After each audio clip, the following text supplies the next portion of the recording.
Hi guys, for today's video guys, ito mag-ano ko guys, linak kung tawagin sa amin, ayan. Papakuluan ko lang to yung ating luya, bawang sibuyas, kamatis. Tapos lalagyan ko siya ng konting bagoong. At ito yung ating saluyot, at yung okra, ampalaya, sitaw.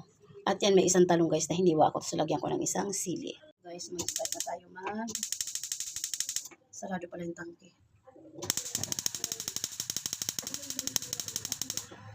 Ito guys, lalagay ko na yung bawang, luya, kamatis, sibuyas. Ayan, pinagsama-sama ko na yan guys.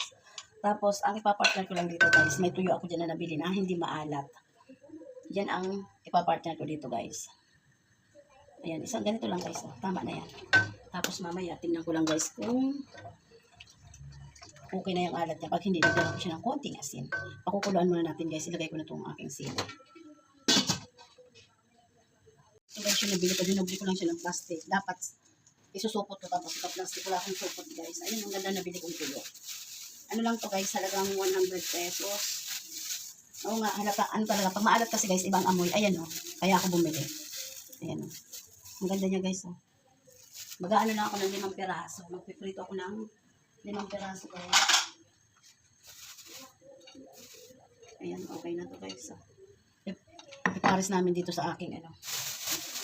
Pinakuluan na gulay. Nilalagay ko lang ito guys sa chiller. Ayan o. Ayan ko lang ko guys nilalagay sa chiller.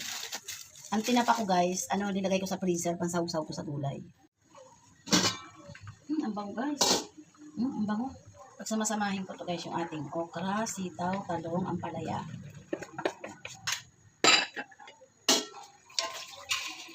Tapos yung ating mamaya ako nilagay itong ating saluyot.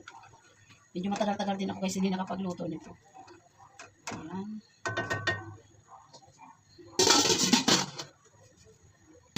Ito guys, ilalagay ko na yung ating saluyot. Isang tali lang to guys. Lahat talaga ng dahon kinuha ko.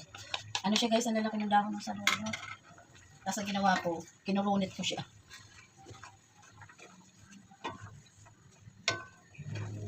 Ayan, di ko na siya ginisa guys. Talagang tubig lang na pinakuluan mo yung ano, luya, bawang sibuyas, kamatis.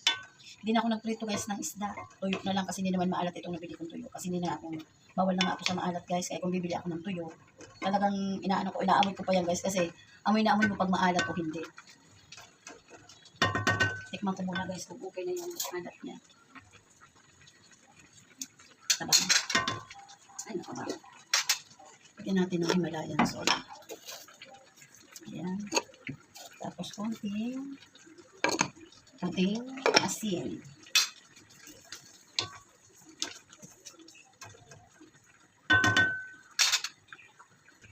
Bigyan natin ng konting betchin guys. Ayan. Tama na yan. Ganyan lang. Tapos maya-maya na natin tikman.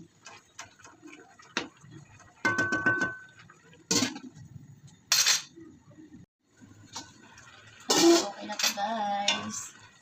Nag-aano na lang si Manay. Naka na.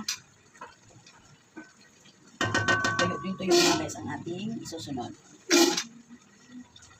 Okay na yung ating tinubigan na gulay. Amin guys, ang tawag ng linanak. Yung tinubigan, pero may mga rekado naman siya guys. Ayan. Tapos isusunod ko yung aking tuyo. Kain na tayo guys. Ito na yung ating tuyo. Ayan. Kain-kain. Sausawan yung suka. Yung suka pa yan guys na tuba. Yan na lang ang natira. Wala na. Yung binili namin sa Batangas. Ayan, kain-kain po. Ito guys, oh. Hindi talaga siya maalat, promise, oh. Kain tayo guys. Sarap. Masalaw ko sa suka. Kain-kain. Bye guys. Thank you. God bless po.